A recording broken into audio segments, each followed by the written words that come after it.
Hello, my dear friends. Welcome you all on jam mechanical online learning platform.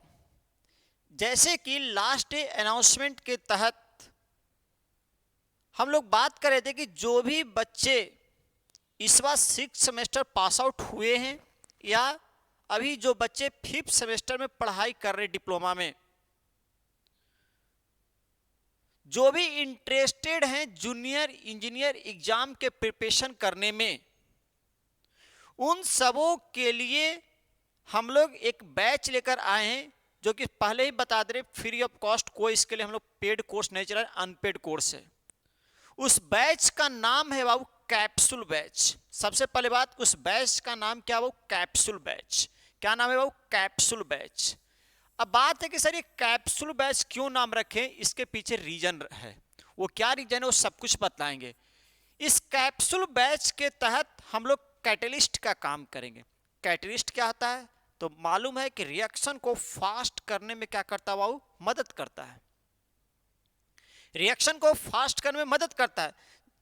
हम लोगों का मानना या आपका भी मानना है या आपके सीनियर जो भी हैं, जो अभी अच्छे कॉम्पिटिटिव एग्जाम्स क्रैक कर कर अच्छे जगह पे काम कर रहे, उन सब का अगर आप एक्सपीरियंस अगर आप लीजिएगा, व्यूज या राय लीजिएगा, तो यही देखिएगा कि जो भी बच्चे जेई एग्जाम का अगर आप कॉम्पिटिटिव एग्जाम्स का तैयारी कर रहे हो, तो प्रिपरेशन एक कंटिन्यूटी के साथ साथ सही डायरेक्शन में होना बहुत ही जरूरी है।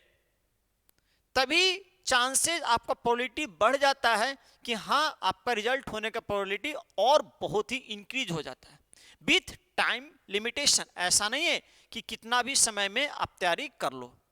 तो इसी कंटिन्यूटी, इसी डायरेक्शन और विद इन टाइम लिमिट में आपका प्रिपरेशन कंप्लीट हो जाए, चाहे जो भी जूनियर एग्जाम का बात, जूनियर इंजीनियर एग्जाम का बात करें, चाहे आप वो एसएससी जेई का बात करो, एनटीपीसी का बात करो, या रेलवे रिक्रूटमेंट बोर्ड जेई का बात करिए, आर्मी जेई का बात करिए, इसरो का बात करिए, एनएचपीसी का बात करिए, किसी एग्जाम का आप बात कर लो, सब में ऑलमोस्ट मोर और लेस अगर आप डिफरेंट एग्जाम का सिलेबस पैटर्न देखिएगा तो मिला जुला कर दोनों paper, that is technical paper और नॉन टेक पेपर, दोनों आपको सही करना होगा। तो हम लोग जो टेक्निकल पेपर आपका है, जो भी SOM, TOM, thermodynamics, power plant, IC engine, RAC, engineering mechanics, machine design, ये सब जितना भी पढ़े, मैन्युफैक्चरिंग, ये सब जितना भी पढ़े सेमेस्टर के दौरान, 3rd सेमेस्टर से लेकर 6th सेमेस्टर तक, वो सभी सब्जेक्ट को हम लोग क्या करेंगे बाबू? आपको रिवाइज करवा देंगे with in time limit, with continuity. उस रिवीजन में क्या होगा कि जो जो इंपॉर्टेंट टॉपिक, इंपॉर्टेंट कॉन्सेप्ट और जो भी इंपॉर्टेंट क्वेश्चंस अभी तक आए हुए हैं जिससे कि आप नया कॉन्सेप्ट सीख सकते हो, वो सब का क्या करेंगे? वो शॉर्ट में डिस्कशन करवाएंगे हम लोग। और अगर हम बात करें तो ये भी बोल सकते हैं कि आपको हर सब्जेक्ट विथ कॉन्सेप्ट के साथ आपको अब क्या करना होगा? पढ़ना होगा। पहला बात कि सेमेस्टर एग्जाम अलग तरीके से होता है, कॉम्पिटिटिव एग्जाम अलग तरीके से होता है। दोनों में थोड़ा सा बेसिक डिफरेंस समझना होगा बाबू। कुछ टॉपिक कॉम्पिटिटिव एग्जाम्स में बहुत ही अच्छे से आपको पढ़ना होगा, कुछ टॉपिक को आप लेफ्ट भी कर सकते हैं। तो कौन अच्छे से पढ़ना, कौन लेफ्ट करना है, ये सब का डायरेक्शन, ये सब के बारे में हम लोग आपको क्या करें? राय देंगे। बाकी काम आप ही लोगों को करना है, मेन काम आप लोगों को ही करना है। केवल हम लोग क्या करें? गाइड करेंगे, डेट इज कैटलिस्ट का काम करेंगे। इसलिए इस बैच का नाम हम लोग कैप्सूल। कैप्सूल क्या होता है? दवा होता है। वो आप बीमार वार पड़ते हो तो आपका एनर्जी लेवल डाउन हो जाता है, तो उसको इंक्रीज करने के लिए दवा खाते हो नहीं? दवा खाते हो तुरंत बार में स्वस्थ हो जाते हो, वही है। इस बैच के तहत इतना हम लोग कर देंगे आप लोगों को मजबूत, with concept, with question practice, more and more question practice, कि आप कम समय में सही तरीके से विथ कंटिन्यूटी आपका प्रिपरेशन क्या हो कंप्लीट। और आने वाले टाइम में जो भी आप कॉम्पिटिटिव एग्जाम्स में बैठिएगा तो वहां पे आपका ऑलमोस्ट हम लोग का चांसेस है, प्रोबेबिलिटी है, उम्मीद करते हैं कि आपका एग्जाम जरूर से जरूर निकलेगा। इसी बैच के तहत, और ये भी हम इस बैच में कंप्लीट करने की कोशिश करेंगे हम लोग, कि बोले ना कि सेमेस्टर में ऑलमोस्ट टॉपिक जो कॉम्पिटिटिव एग्जाम्स में आते हैं आप पढ़ चुके हो। चाहे किसी भी सब्जेक्ट का बात करें। लेकिन हाँ 10 से 15% सब्जेक्ट 10 से 15% सिलेबस थोड़ा सा और आपको पढ़ना होगा। तो कोशिश करेंगे कि इस बैच के तहत वो सभी जो सिलेबस सेमेस्टर में नहीं पढ़ने थे लेकिन कॉम्पिटिटिव एग्जाम्स में पढ़ने, उसको क्या करना है, कंप्लीट हम लोग को करना है, तो वो भी कंप्लीट करा देंगे। अब इसी बैच के तहत एक एक सब्जेक्ट को सबसे पहले टेक्निकल सब्जेक्ट पे हम लोग पकड़ बनाएंगे, उसके बाद नॉन टेक सब्जेक्ट भी हम लोग करवा देंगे। तो टेक्निकल सब्जेक्ट में सबसे पहला जो सब्जेक्ट शुरू करेंगे हम लोग, डेट इज बेसिक थर्मोडायनेमिक्स। क्या शुरू करेंगे बाबू? Basic thermodynamics. क्या शुरू करेंगे? बेसिक थर्मोडायनेमिक्स से शुरू करेंगे। आपको मालूम है कि थर्मल सेक्शन का सबसे बेसिक या फाउंडेशन अगर कोई है, कोई रीढ़ है, बैकबोन है, तो बेसिक थर्मोडायनेमिक्स है बाबू। बेसिक थर्मोडायनेमिक्स को पढ़े बिना आप ना तो आईसी इंजन पढ़ पाते हो, नहीं आप आरएसी पढ़ पाते हो, नहीं पावर प्लांट पढ़ पाते हैं, नहीं हीट एंड मास ट्रांसफर पढ़ पाओगे। तो इसलिए सबसे basic subject that is basic thermodynamics से हम लोग क्या कर रहे हैं, स्टार्ट कर रहे हैं। इस बेसिक थर्मोडायनेमिक्स का अगर हम बात करें तो इसमें मेनली टोटल 6 चैप्टर होते हैं। कॉम्पिटिटिव पॉइंट ऑफ व्यू का अगर सिलेबस अगर हम देखें तो टोटल 6 चैप्टर इसमें माना जाता है। पहला चैप्टर है बाबू that is thermodynamics. Thermodynamics system क्या होता है, प्रोसेस क्या होता है, स्टेट क्या है, प्रॉपर्टीज ऑफ सिस्टम क्या है, थर्मोडायनेमिक इक्विलिब्रियम क्या होता है, intensive extensive property, path, point, function, ये सब टोटल चीज के बारे में चैप्टर 1 में पढ़ना होता है। डेट इज बेसिक कॉन्सेप्ट के बारे में पढ़ना होता है। थर्मोडायनेमिक्स क्या है, system, surrounding, types of system, open system, close system, अगर हम बात करें आइसोलेटेड सिस्टम, ये सब का एग्जाम्पल, कंट्रोल मास, कंट्रोल वॉल्यूम क्या होता है, ये सब के बारे में क्या करना, पढ़ाई करना। इसका क्या करेंगे, शॉर्ट में रिवीजन करेंगे। और इतना बेस पे चैप्टर 1 कहता है जो भी अभी तक कॉम्पिटिटिव एग्जाम्स पे क्वेश्चंस आए हुए हैं, चाहे वो इंजीनियरिंग सर्विस एग्जामिनेशन का बात करें या जितना भी जे लेवल पे question, SSC, JE, RRB, JE, इस सब क्वेश्चंस को क्या करेंगे बाबू, लगाएंगे। उसके बाद जब ये चैप्टर 1 कंप्लीट हो जाएगा तब फिर हम लोग चैप्टर 2 में जाएंगे। That is chapter 2 first law of thermodynamics, जिसके तहत हीट इंटरेक्शन और वर्क इंटरेक्शन के बारे में हम लोग बात करेंगे। वेरियस प्रोसेस के लिए वर्क डन निकालेंगे, वेरियस प्रोसेस के लिए हीट इंटरेक्शन निकालेंगे, फिर चेंज इन इंटरनल एनर्जी निकालेंगे, चेंज इन इंथैल्पी निकालेंगे। तो ये सब टोटल चीज हम लोग क्या करेंगे बाबू, कल सभी प्रोसेस को pressure versus volume diagram, temperature versus entropy diagram पे क्या ग्राफ ड्रॉ करेंगे। इस पे भी जितना भी अब तक क्वेश्चन आया उस सबको हम क्या करेंगे वो सॉल्व कर लेंगे।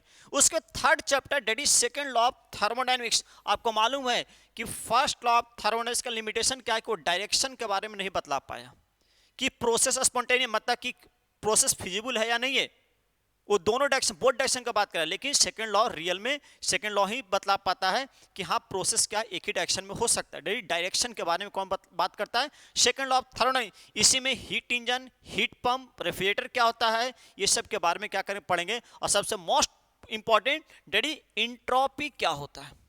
इंट्रोपी क्या है इसको हमें क्या करना होगा बाबू, समझना होगा। ये जब चैप्टर रिवाइज कर लेंगे तो इस पे जो भी क्वेश्चंस आया उसको भी क्या करेंगे बाबू, लगा लेंगे। उसके बाद है अब ये जो पहला 3 चैप्टर है लगभग ऑलमोस्ट आप सेमेस्टर में पढ़े हुए हैं, सेमेस्टर में पढ़े हुए।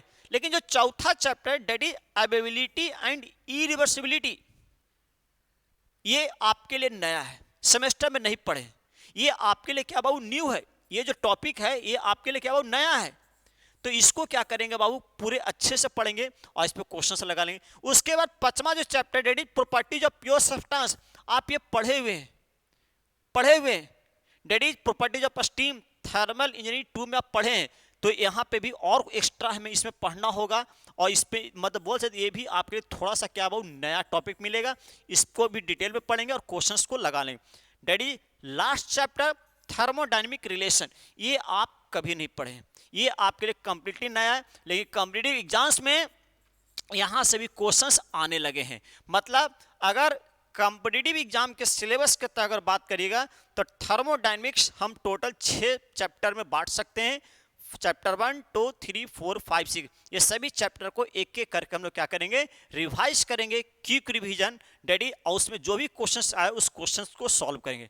जिसमें से पहला 3 चैप्टर का आपका क्लास शेड्यूल डेट दे दिया गया है।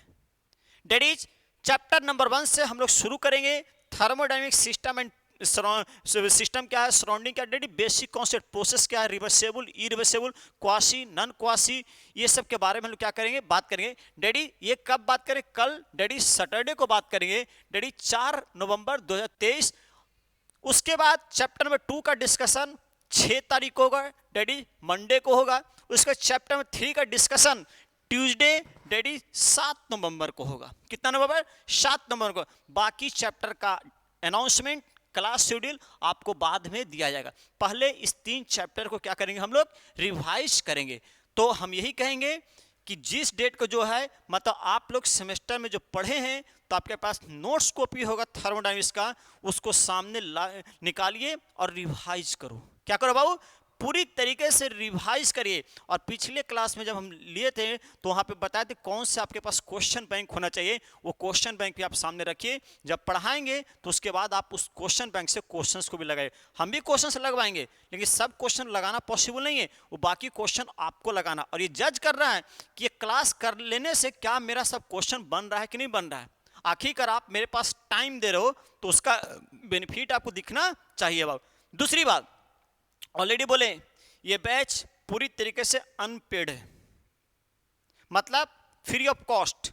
कोई भी बच्चा जुड़ सकता है, कोई भी बच्चा, लेकिन कोई बच्चा मतलब कौन, जो जेन्युइन बच्चा बाबू, हम यही कहेंगे जो रियल में तैयारी कर रहे हैं वही बच्चा बाबू, चाहे 5th सेमेस्टर वाले हों या अभी जो पास आउट हुए वो बच्चा।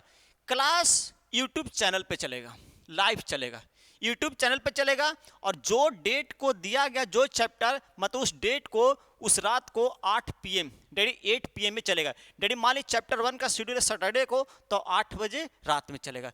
अब यूट्यूब चैनल कौन सा यूट्यूब चैनल, तो सभी लोग आप लोग सेमेस्टर में ही इस चैनल को सब्सक्राइब कर लिए होंगे। डैडीज लाइव किस पे चलेगा, तो लाइव की अगर हम बात करें तो लाइव जो आपका चलेगा डैडीज क्या, जय मैकेनिकल यूट्यूब चैनल। आप लोग सब्सक्राइब पहले से भी किए होंगे, हम लोग का ऑफिशियल चैनल है जय मैकेनिकल यूट्यूब चैनल। इसी पे आपका पूरा कैप्सूल बैच के तहत जो भी सब्जेक्ट रिवाइज होगा, जो भी मतलब क्या जितना भी कंप्लीट सब्जेक्ट होगा चाहिए वो सभी इसी चैनल पे आपको अवेलेबल रहेगा। बात समझ में आ रहा है। तो बाकी अगले दिन से डैडीज सैटरडे को हम लोग 8 बजे मिलते हैं with chapter number 1 daddies thermodynamic system and process के साथ। तब तक आप रिवीजन करो, नोट्स कॉपी, बाकी क्लास हम लोग क्लास में देखें कैसे क्या इंपॉर्टेंट टॉपिक है उसको रिवाइज करेंगे और क्वेश्चंस को लगाएंगे। सो आज के लिए इतना ही, तब तक के लिए बहुत टेक केयर, खुश रहिए, जय मैकेनिकल।